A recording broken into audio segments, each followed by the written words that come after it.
En el pequeño pueblo de San Miguel de los Molinos, Michoacán, una propiedad llevaba décadas sin venderse.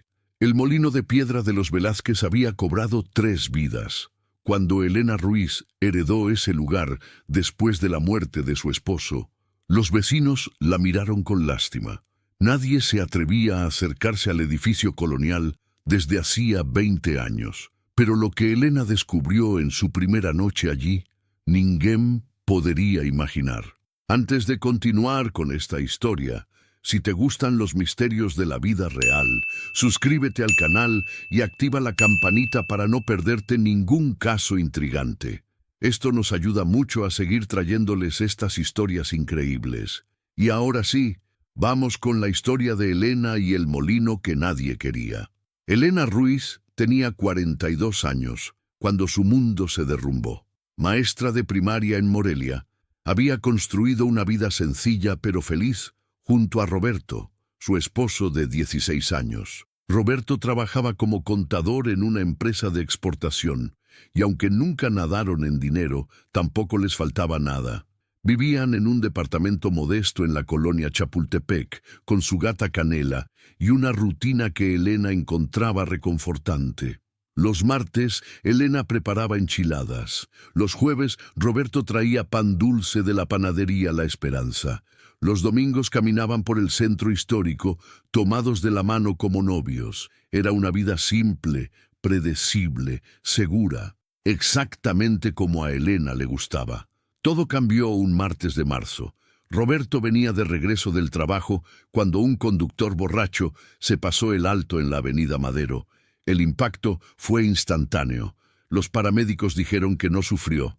Esas palabras no consolaron a Elena, quien pasó las siguientes semanas moviéndose por su departamento como un fantasma, preparando café para 2 por costumbre, poniendo el despertador de Roberto sin pensar. Fue el licenciado Méndez, un abogado mayor con lentes gruesos y traje raído, quien apareció en su puerta 6 semanas después del funeral. Señora Ruiz, lamento mucho su pérdida. Vengo por un asunto de herencia.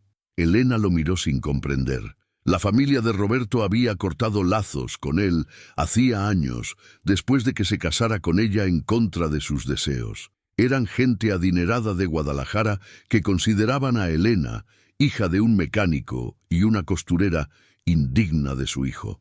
Don Heriberto Velázquez, tío abuelo de su difunto esposo, falleció el mes pasado. En su testamento dejó toda su propiedad a Roberto. Dado que Roberto ya no está con nosotros, usted como esposa legal es la heredera. Elena invitó al licenciado a pasar. Él extendió sobre la mesa de la cocina varios documentos amarillentos y un sobre manila grueso. La propiedad consiste en un molino de piedra y el terreno circundante en San Miguel de los Molinos, a unos 80 kilómetros de aquí. Tiene aproximadamente 2 hectáreas.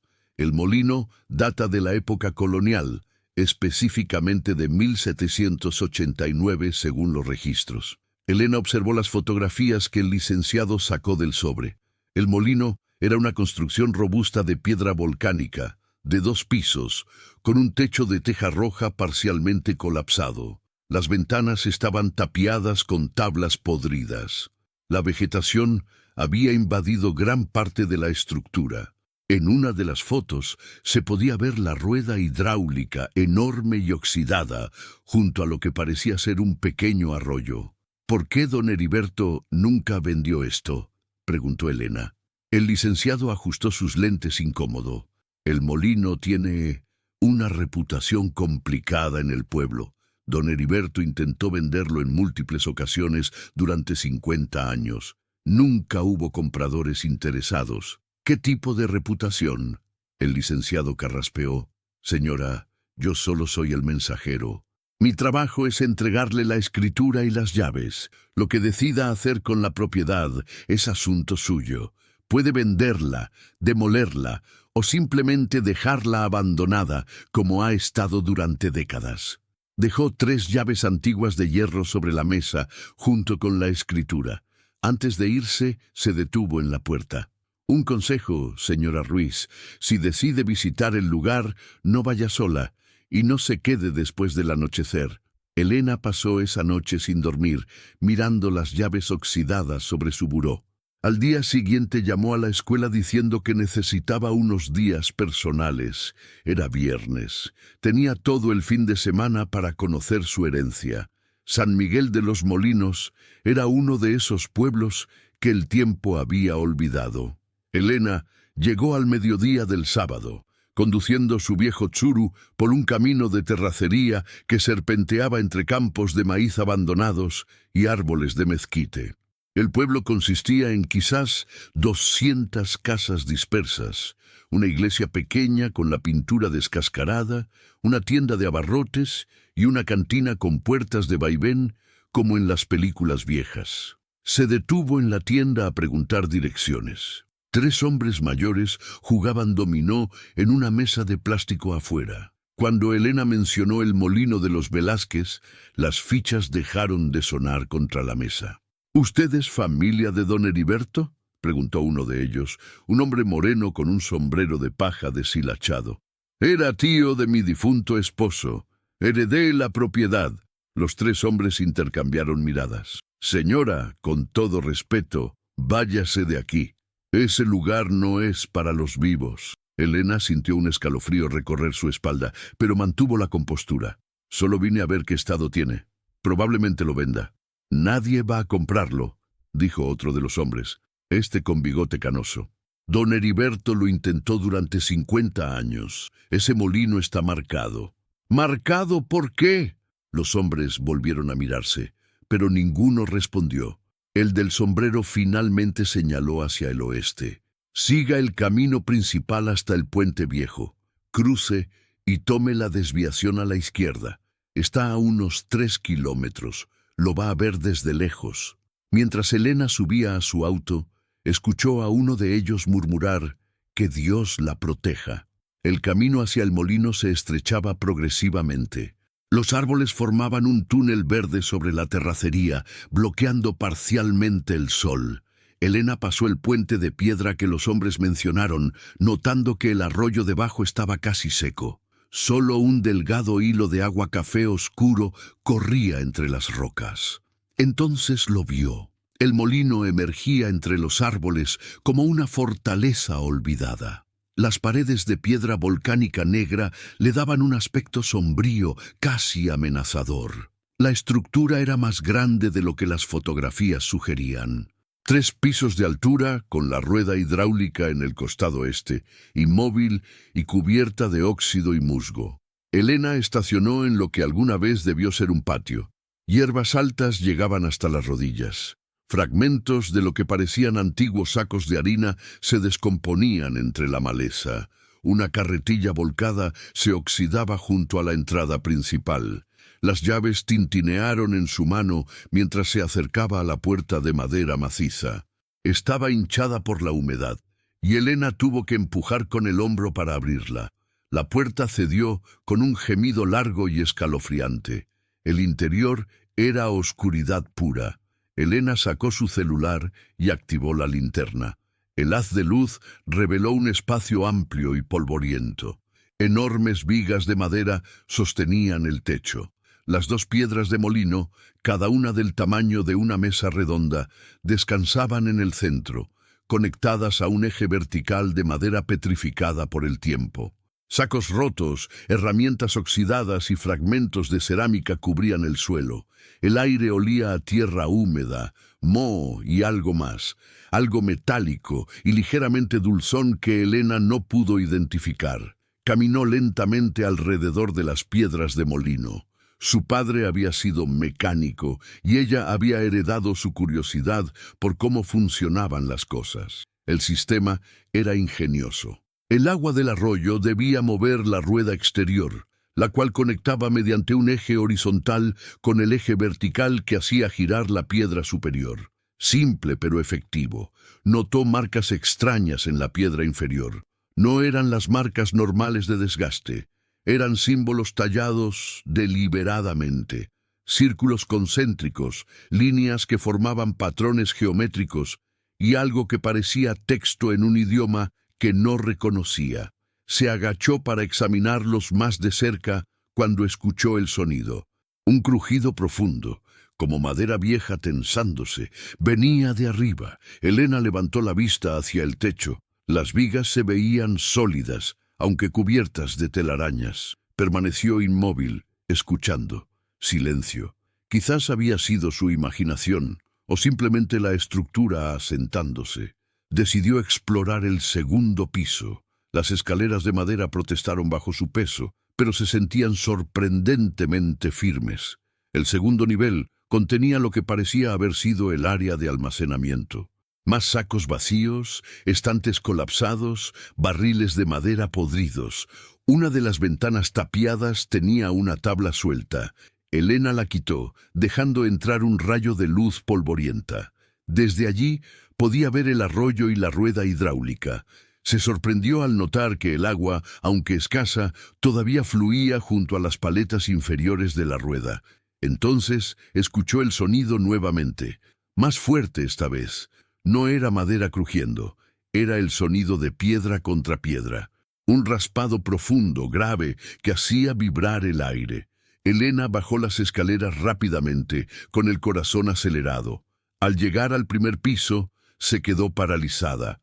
Las piedras de molino estaban girando, no rápido, apenas un movimiento perceptible, pero definitivamente se movían. La piedra superior rotaba lentamente sobre la inferior, produciendo ese sonido rasposo y profundo que había escuchado. Eso era imposible. El arroyo estaba casi seco, no había suficiente agua para mover la rueda.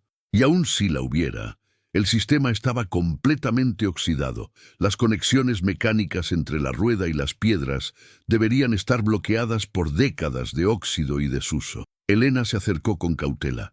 Las piedras continuaban su rotación lenta pero constante. En la penumbra, las marcas talladas en ellas parecían moverse, formando y reformando patrones. Extendió la mano para tocar la piedra superior. «¡No lo haga!», Elena gritó y se giró. En la entrada había una mujer mayor, quizás de 70 años, vestida de negro, con un rebozo sobre los hombros. «Perdone, señora, no quise asustarla. Soy Clemencia Ramos. Vivo en el pueblo». Elena puso una mano sobre su pecho, sintiendo cómo su corazón martilleaba. «Me dio un susto de muerte». «Mejor un susto que lo otro», dijo Clemencia, mirando hacia las piedras con expresión grave. «Vi su carro en el camino.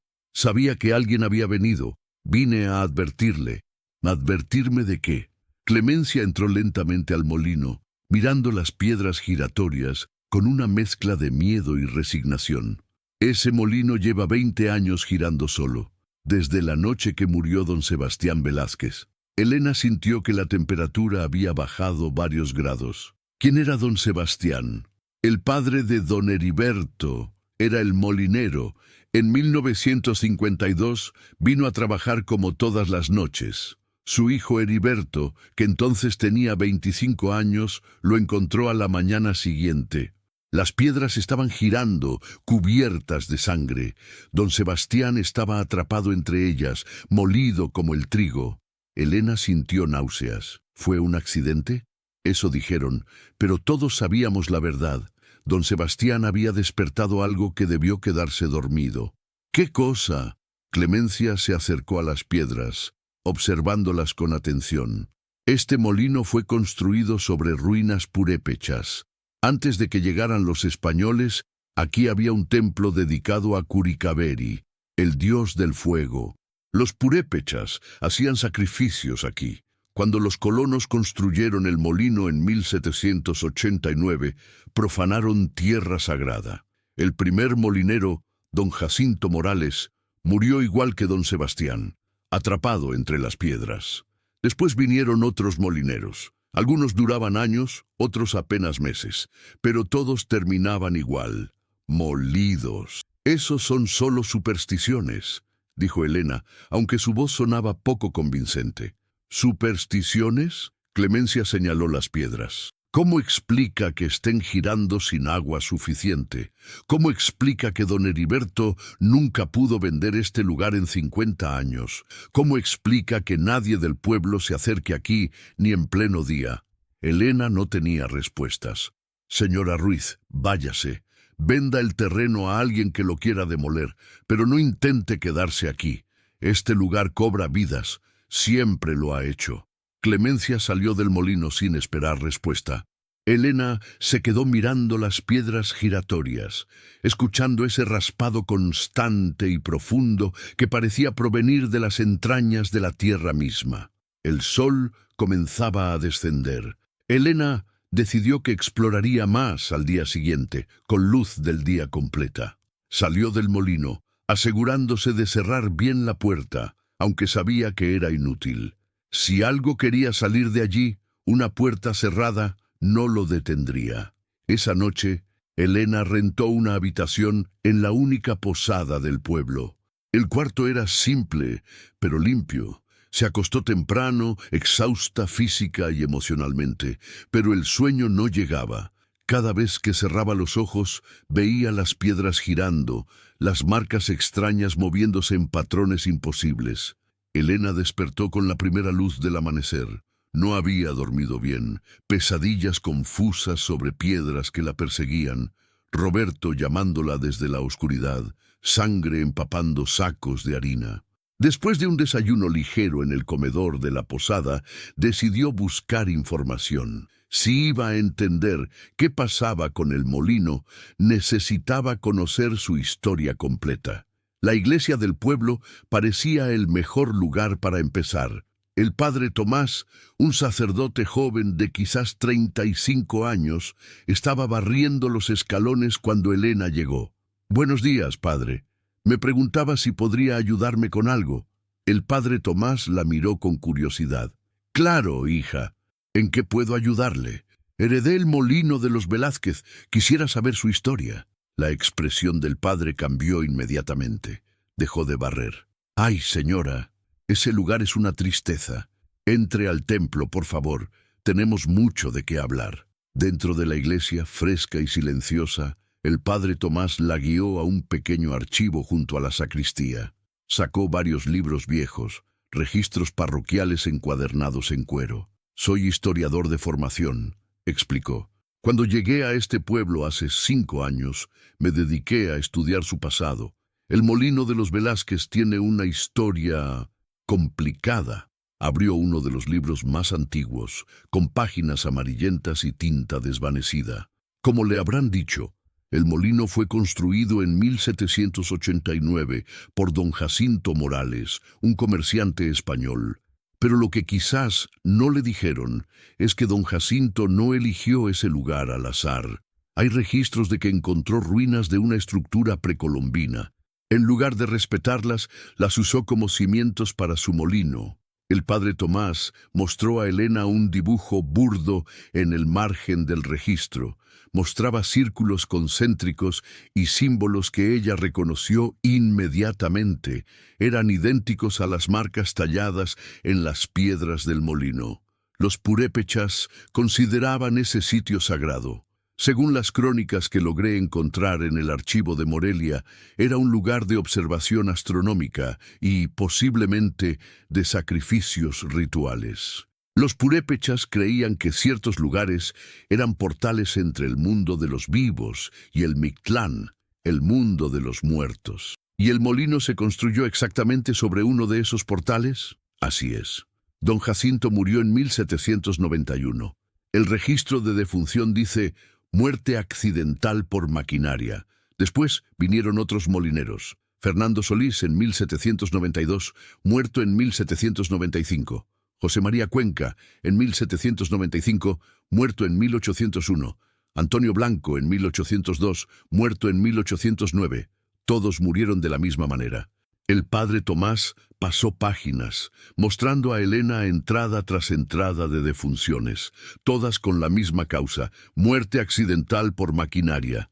El molino cerró en 1850, después de que el último molinero, Gregorio Fuentes, fue encontrado muerto. Permaneció abandonado durante décadas. Entonces, en 1930, la familia Velázquez lo compró. Don Sebastián Velázquez pensó que podía modernizarlo, hacerlo rentable nuevamente. Y murió en 1952. Exacto. Don Heriberto, su hijo, nunca volvió a operar el molino. pero las piedras comenzaron a girar solas esa misma noche, y no han parado desde entonces. Elena sintió un escalofrío.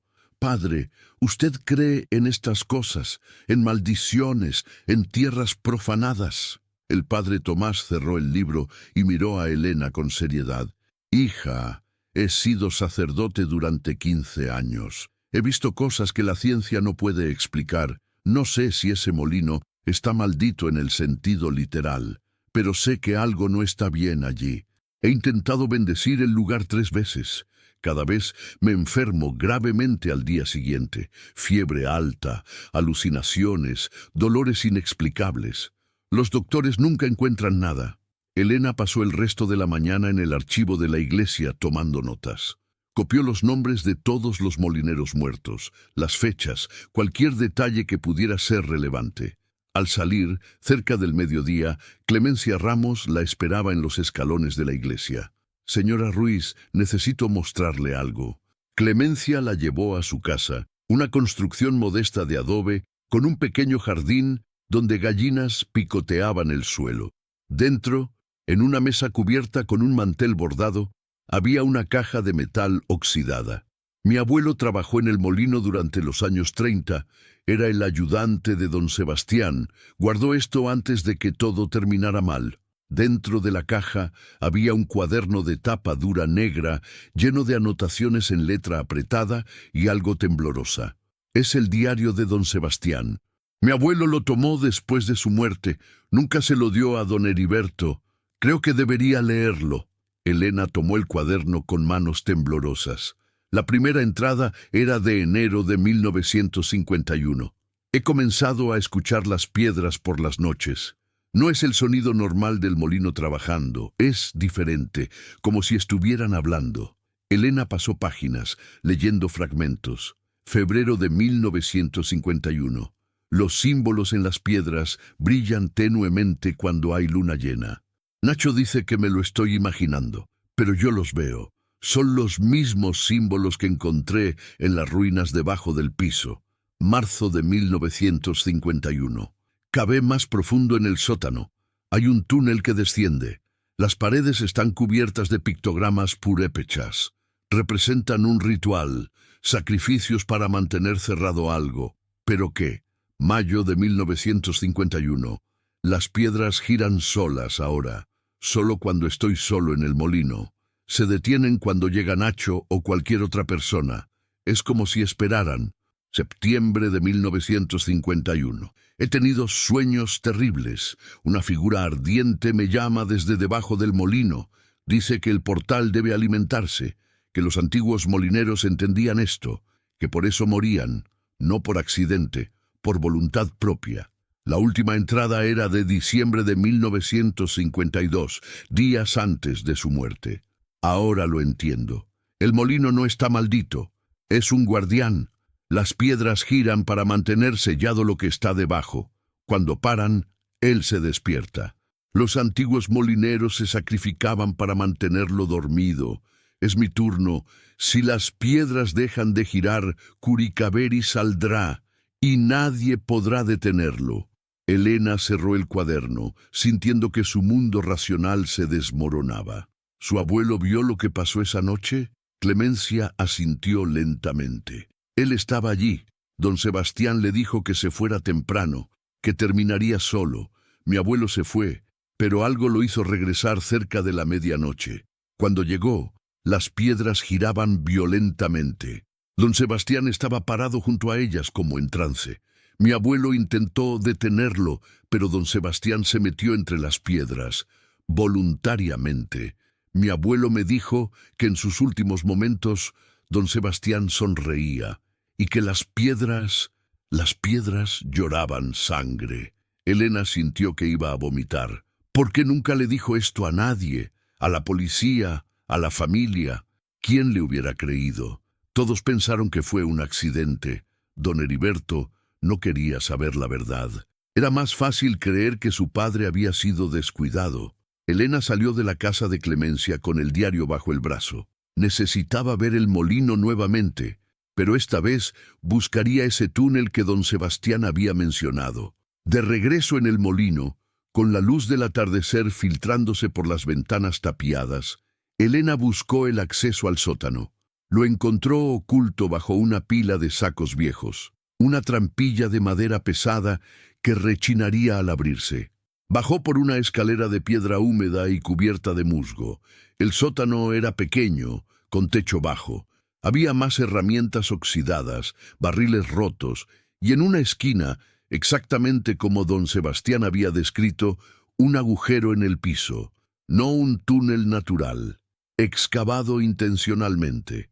Elena iluminó hacia abajo con su celular. La luz apenas alcanzaba a revelar paredes de piedra tallada, cubiertas de símbolos. Eran los mismos que había visto en las piedras de molino, pero más elaborados, más complejos. Necesitaba descender, pero ya casi no había luz del día. Subió nuevamente al primer piso. Las piedras continuaban su rotación lenta y constante. Elena se acercó y por primera vez se permitió realmente escuchar el sonido que producían.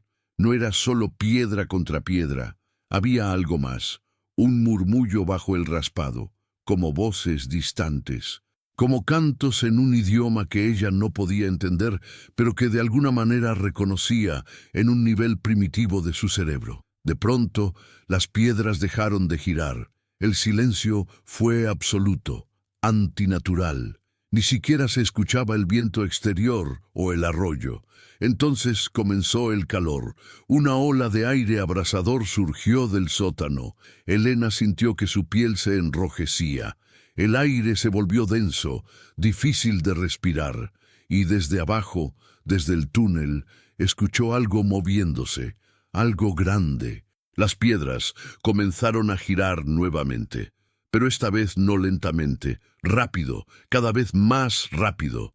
El raspado se convirtió en un rugido. Chispas saltaban donde las superficies se rozaban. Elena corrió hacia la salida. Afuera, el aire fresco de la noche la golpeó como una bendición.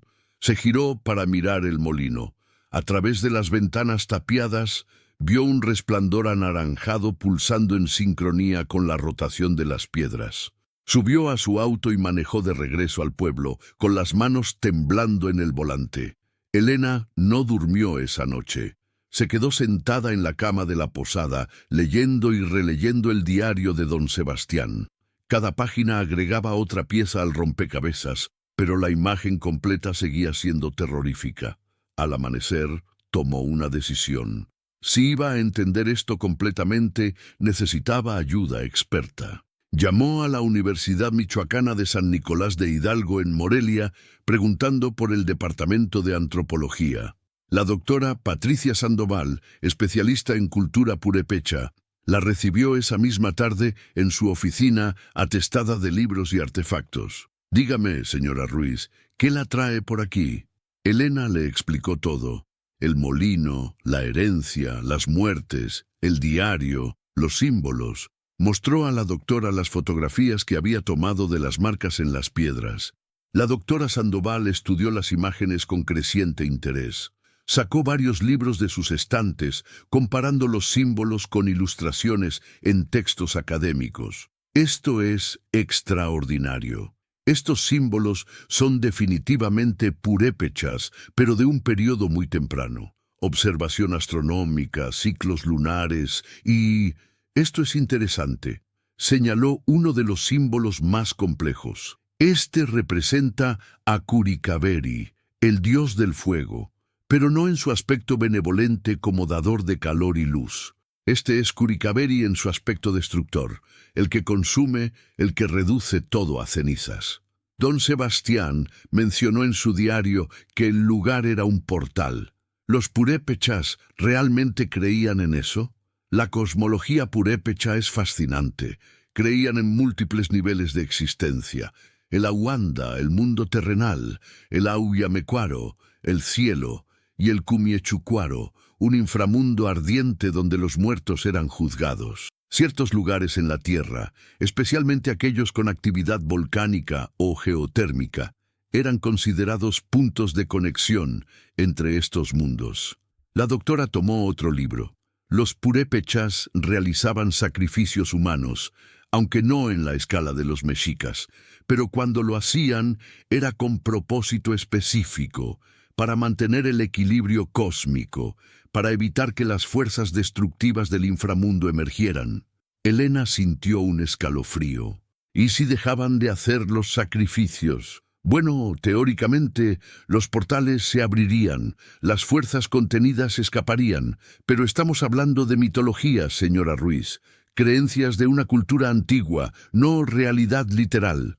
Doctora, las piedras del molino giran solas, sin agua suficiente para moverlas, y cuando se detienen, el lugar se llena de calor inexplicable.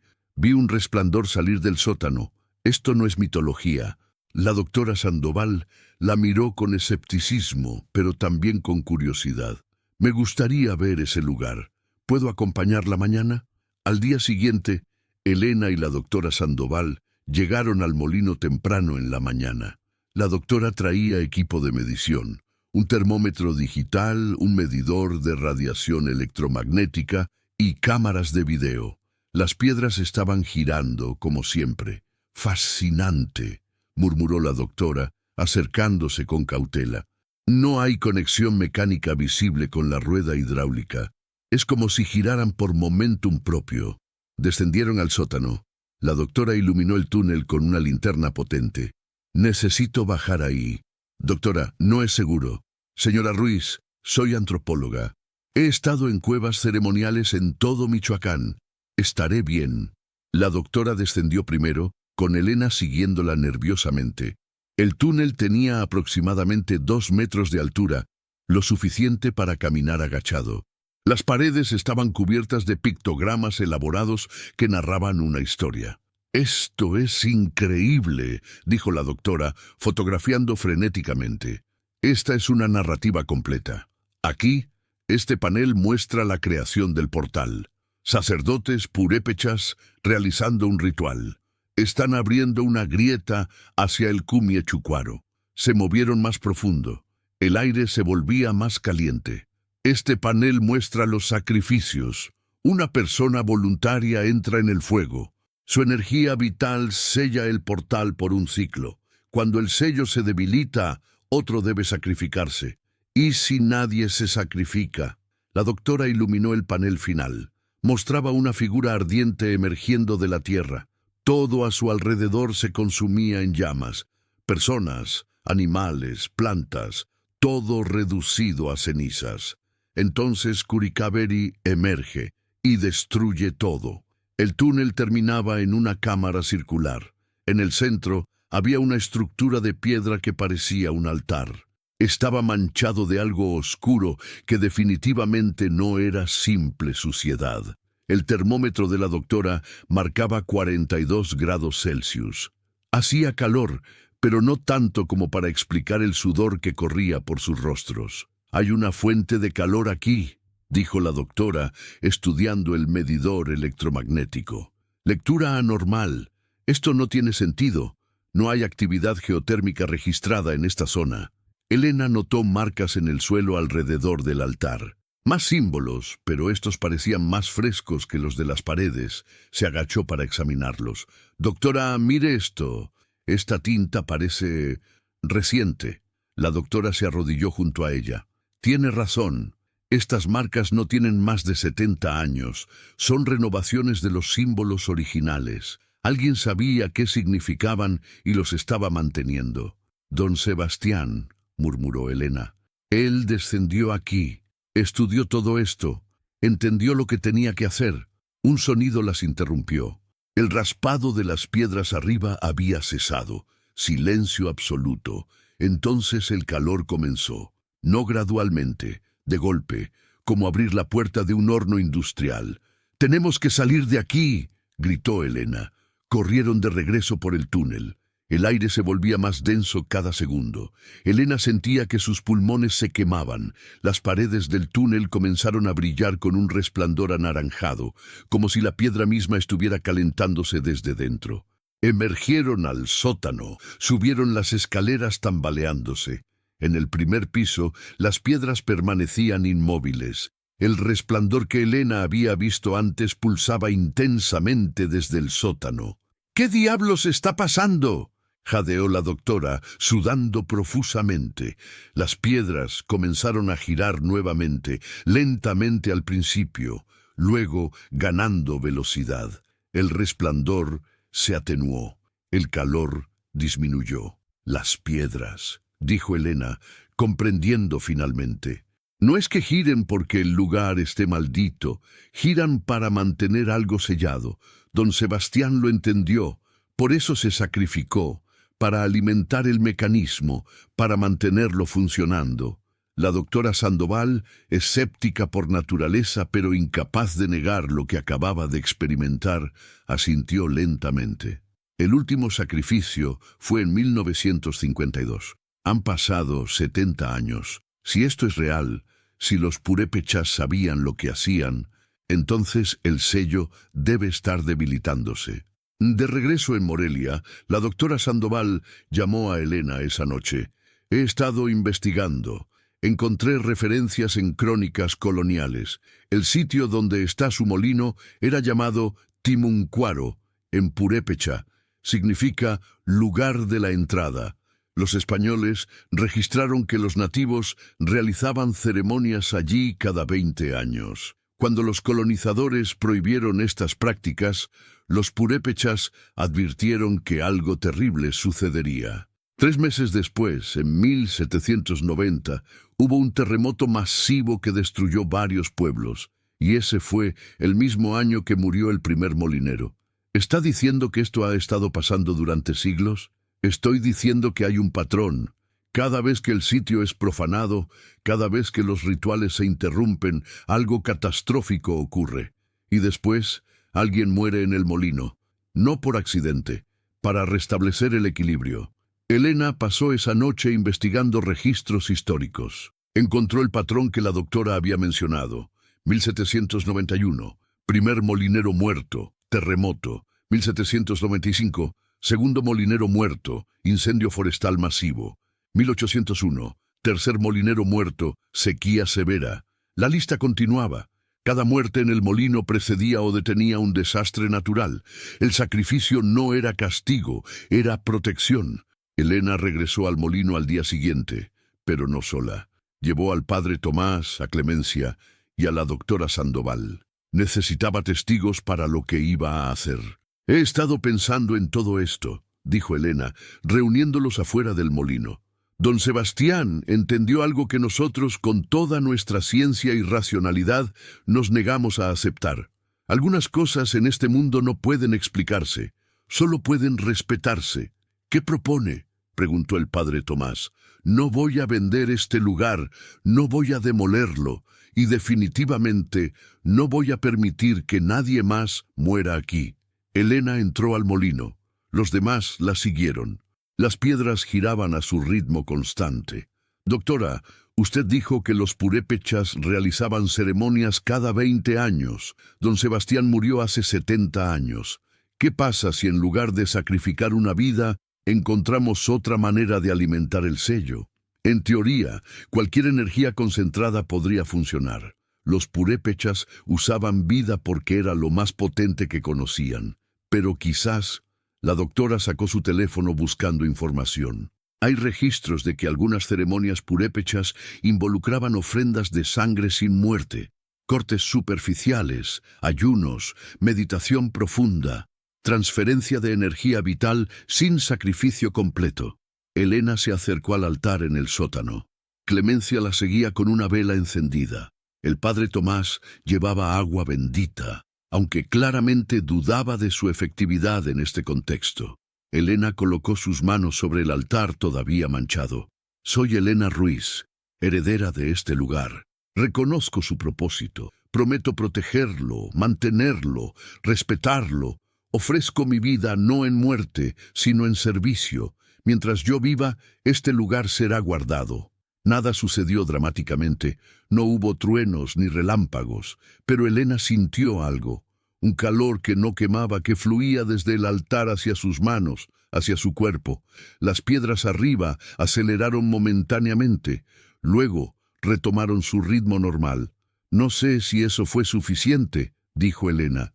pero es lo mejor que puedo ofrecer sin destruir mi vida. Los meses siguientes fueron de cambios profundos para Elena. Vendió su departamento en Morelia y se mudó a San Miguel de los Molinos. Compró una casa pequeña cerca del molino. Cada día visitaba el lugar, limpiaba, mantenía, observaba. Las piedras continuaban girando. Contrató a un ingeniero para revisar la estructura. El ingeniero no pudo explicar cómo las piedras giraban. No había conexión mecánica funcional. Simplemente giraban. Elena instaló cámaras de seguridad. Revisaba las grabaciones cada noche. Las piedras nunca se detenían completamente. Cuando el ritmo comenzaba a disminuir, Elena descendía al sótano, colocaba sus manos sobre el altar y ofrecía lo que llamaba su energía de intención. No sabía si realmente funcionaba o si era placebo, pero las piedras siempre retomaban su velocidad después. La doctora Sandoval visitaba regularmente documentando todo. Publicó un artículo académico titulado Continuidad ceremonial en sitios purépechas modernos. El caso del molino de San Miguel. Fue recibido con escepticismo por sus colegas, pero generó interés. El pueblo, inicialmente desconfiado, comenzó a aceptar a Elena. Clemencia se convirtió en su amiga cercana, enseñándole sobre las tradiciones locales, las plantas medicinales, las historias antiguas. Un año después de la muerte de Roberto, exactamente en el aniversario, Elena estaba en el molino. Las piedras giraban suavemente. Colocó una fotografía de Roberto sobre una viga. «No te traje aquí, mi amor. Este lugar es extraño y oscuro, pero me dio propósito. Después de perderte, estaba vacía. Este molino me dio una razón para seguir. Espero que entiendas». Ocasionalmente, cuando las piedras disminuían su velocidad más de lo normal, Elena sentía pánico. ¿Y si un día no era suficiente? ¿Y si el sello finalmente fallaba? Pero entonces recordaba algo que don Sebastián había escrito en su diario. El miedo es parte del guardián. Si no tuviéramos miedo, nos volveríamos descuidados. El miedo nos mantiene vigilantes. Elena desarrolló una rutina. Cada luna nueva descendía al túnel y renovaba los símbolos que don Sebastián había mantenido. Usaba pintura roja natural hecha de arcilla, exactamente como los purépechas lo habrían hecho. Cada equinoccio realizaba una pequeña ceremonia. No era particularmente religiosa, pero había algo reconfortante en los rituales, en la conexión con prácticas que habían durado siglos. La escuela local le ofreció dar clases de español. Elena aceptó. Necesitaba mantenerse conectada con la comunidad, recordar que había vida más allá del molino. Pero cada noche, sin falta, visitaba el lugar. Escuchaba el raspado constante de las piedras. Verificaba que todo estuviera en orden. Era su deber, su propósito, su carga y su bendición. 2 años después de la muerte de Roberto, Elena recibió la visita de don Heriberto Jr., nieto del último Velázquez que había operado el molino. Era un hombre de unos 50 años, exitoso empresario en Guadalajara. «Señora Ruiz, vine a ofrecerle comprar el molino, por buen precio. Quiero demolerlo y construir un desarrollo turístico, hotel, restaurante, ese tipo de cosas». Elena lo miró fijamente. «Este lugar no está en venta, nunca lo estará. Sea razonable, es solo un edificio viejo. Mi familia ha querido deshacerse de él durante décadas». Su abuelo entendió por qué no podía hacerlo. Su bisabuelo pagó el precio de mantenerlo cerrado. «Este lugar tiene un propósito, y yo lo voy a cumplir». Don Heriberto Jr. se fue frustrado, pero Elena sabía que regresaría. Siempre había alguien que quería explotar, destruir, profanar. Una noche, 3 años después de heredar el molino, Elena estaba sentada afuera, mirando las estrellas. Clemencia se sentó junto a ella. «¿Te arrepientes?», preguntó la mujer mayor. Elena pensó cuidadosamente antes de responder. «No, cuando Roberto murió, pensé que mi vida había terminado. Pero este lugar me mostró que hay cosas más grandes que yo, más antiguas, más importantes. Soy parte de una cadena que se remonta siglos. Eso me da paz». Y si un día no puedes más, si envejeces, si te enfermas, entonces encontraré a quien pueda continuar, alguien que entienda, alguien que respete. Las piedras continuaban girando, como lo habían hecho durante más de 200 años, como seguirían haciéndolo mientras alguien las vigilara.